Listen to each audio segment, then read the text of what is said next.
You can get this car for £13,000, and I'm going to tell you which car this is. Come close. This is the Kia Sorento, and guess what it does? When you get close to it for about 5 seconds, so it took its time, but yeah, this is what I wanted to show you. You've got 7 seats, it's perfect for a family, and do you know why? How many times have you wanted to carry more than 5 people and you couldn't? Guess what? You can do it in here. You can even do just 6 if you want to, because this goes down very easily. There we go. And wow, you've now got a huge boot. I don't know exactly how many liters, but I'm sure the editor's gonna put it down here, down below, how many liters it has. And guess what? Wow, if you want to, you can even put the seats down, and we'll do it with the magic effects of editing. Look at the amount of space you've got on here. You could go to IKEA and fit potentially a bed frame. I don't know what would you like to buy. Let me know down below. What would you buy if you had such a big space in the back of your car? You don't only get a reversing camera, but you get a 360 camera in this car. Well, in this one, it's more like a 180 because one of the cameras is not working, but we'll move on. To the side, we can show you the nice alloy wheels you get with the Sorento. They are 19-inch to be more precise. So for £13,000, let me show you what you get with this car. You get loads of space behind the driver's seat. This isn't actually my driving position, but the car brings the seat back to make it easier for you to come in and to come out. And well, guess what?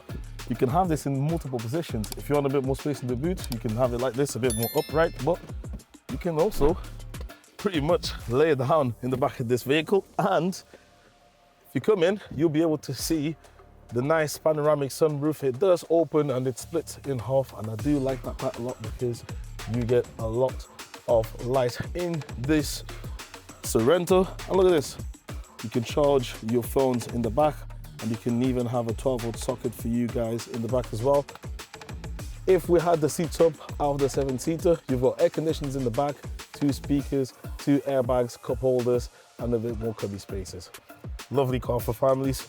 Heated seats in the back, and you guys know how much I love a sunblind. I actually don't like them that much, but I just think it's quite cool in a car to have sunblind in the back. Tinted windows, which is something that you do get on higher spec cars, which is the case of the Sorento, but heated seats, come on. How many times would you want to sit in the back of a leather car, which does have isofixer points? If you have a look in here, you've got these 2 to indicate that they are hidden away, but you can actually find them quite easily. And you've got a 2-tone leather seat.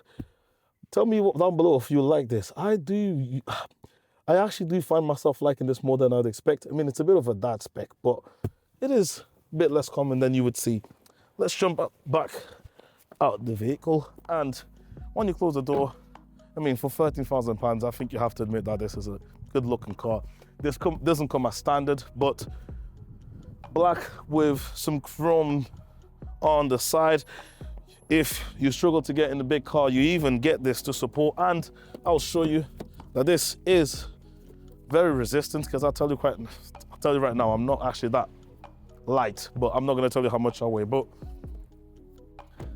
I want you to keep coming around the car. So with us having a 360 camera, it's got a 180 because this is the dodgy one. This is the one that's not working, but you get a camera on either of the wind mirrors.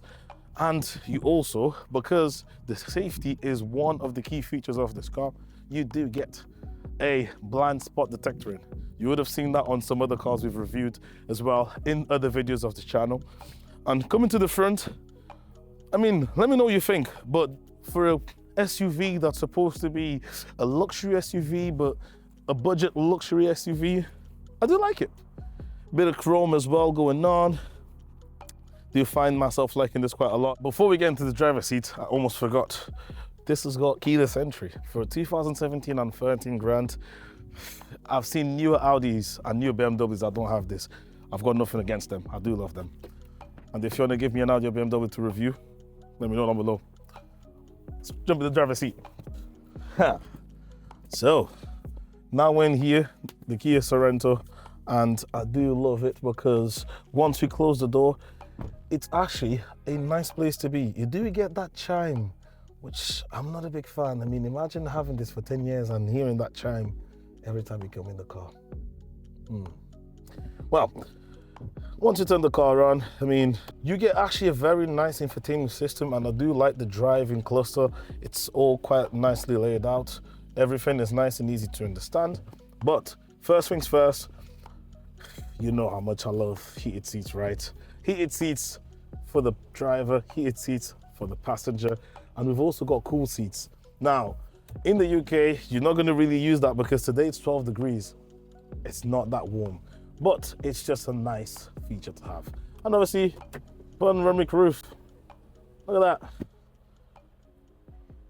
This is just a nice car to be in. I mean, I love everything about it. Look at the materials. This car is 10-year-old and they're barely scratched. They still look very well looked after. And I want you to show you this. If you've got a newer iPhone like I do, yes, you won't have a USB-C Type-C to plug it in, but you've got two 12-volt sockets. So technically you can have, I've got two chargers coming out of this, and you can have another two coming out of the left one. You could technically have about 5 chargers coming out of this car. In some models, you can get a wireless charging pad for here. It's not the case on this one, but to be honest, I don't really use it. I would rather just keep my phone on a phone holder like we've got in here, and I'd prefer to just charge it whilst the phone's on the phone holder. Two cup holders, and they are adjustable. I do like that, and got a bit of space in there to have some chewing gum if you need to. Nicely sized space in here. Nice sun visor. Look at that. Big mirror, and you can protect the side as well. Extension. Do you like that? And almost forgot, you get a light for the driver and for the passenger. I've seen some cars that do not have this. I don't know why. Why would you make two different ones? It makes no sense. I'm going to show you now what happens when you put the car in reverse. You get to see bird's eye view. So you've got reversing camera, got the right hand side camera, which is the one that's not working, and the left hand side camera. As standard, this is what you get, bird's eye view, right? This is useful because the Sorento is a big car, and it's just nice to see all the 4 corners. And think about that, you can get this for £13,000. Now I'm gonna show you a glove box that you can lock with the keys. Now, it might be something that's more common than I realized. Maybe I've just not seen it in a very long time. This owner's manual, I mean, I think it's a bit of an exaggeration. You don't need this because it takes the entire space of the glove box. I almost forgot to mention, yes, you do have 360 camera, but you do get a nice and big mirror, which is also auto-dimming. So sometimes there's people that have very strong LED lights, and that just allows you to see them anyways, because this does the auto-dimming. You don't have to do anything, don't have to flick the mirror. It's just a nice feature. I've had it in many cars, and it just helps. Keeps it nice and simple. I was talking about the reverse, and look at what happens when you put the car in reverse. There you go. But you don't just also get that with this car. You also get a feature, which you might not be able to see from there, and it's a feature that allows you to do auto parking. You can do this in different positions, so you can do this perpendicular, you can do this as parallel parking if you don't like to parallel park, and it helps when you've got a big car, doesn't it? Another feature that I want to mention is that it's got different drive modes, but to be honest, I mean, you've got Eco, Normal, and Sport. Most of the times, you'll just be on Normal, forget the Sport, just waste more fuel, and this is not made to be a sporty car.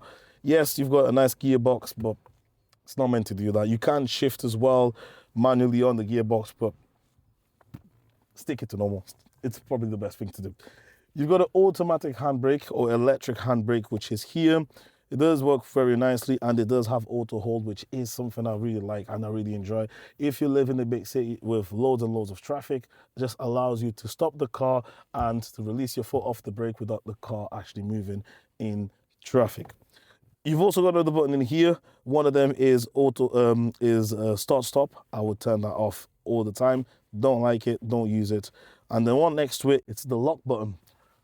The Kia Sorento is a 4x4, so it pulls all 4 wheels. Most of the time, there'll be a front wheel drive, and when it's needed, when it's losing grip, it will bring the back wheels to help with grip.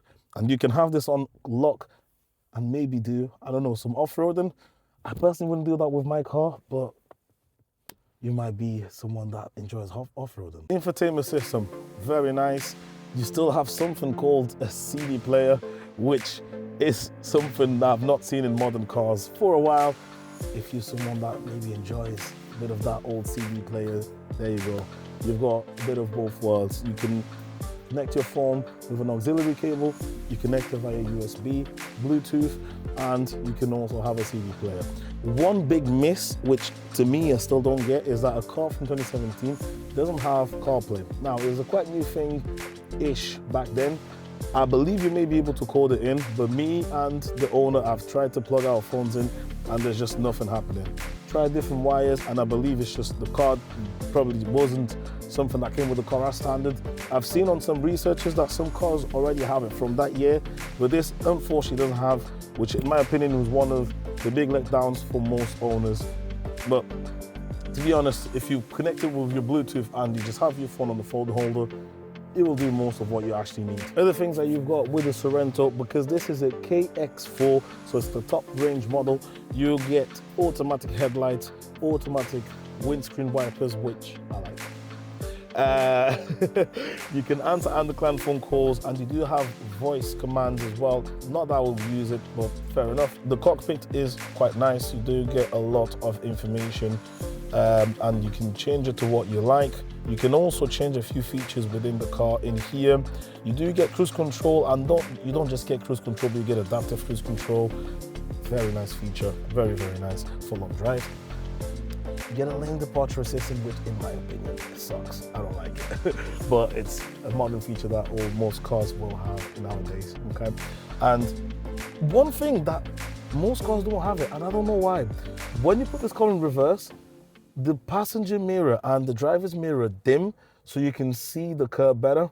Now, that's something that you may not think it's important until you curb your alloys. A couple of things that you may find interesting to know is that you can buy other lights. So this car came with the standard yellow lights, which aren't very nice, but the owner has bought some different lights. So he's bought some white lights for the front, the middle row, and the back row, and it just completely changes the looks of the car, especially at night. One of the other things that I haven't mentioned yet is, because I believe this is an Asian car and it's something that's very common on Asian cars, you have a button to release your fuel cap. So with a button from here, you open it and you can hear it in the back. It's just something that's nice to know. So as a driver, you've got two modes or two sets for the seats. So you can have driver number 1 and driver number 2. If you share the car, maybe it's with the other half or a friend or a brother or your parents, you can have this customized for each driver. So it's the little details that make the car more valuable for your money. Sorento. It's full of useful features that you'll need in the real world. Comfortable on long drives. Standout features has to be ventilated seats, high level of equipment for the price, and big SUV presence, which makes this feel more expensive than it is. It has so much going for it. It has a lot of tech, lots of good features, but don't always go for a car just because of the features. Service history, important. This is an 8-speed DCT, so that service on the gearbox is crucial. Otherwise, you're gonna have lots of issues and it's gonna be expensive bills for you. Because it is a used car, always budget for some repairs.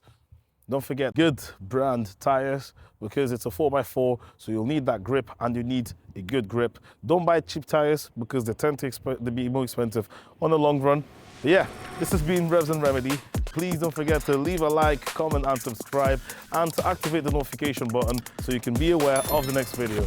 We'll see you in the next one. Goodbye.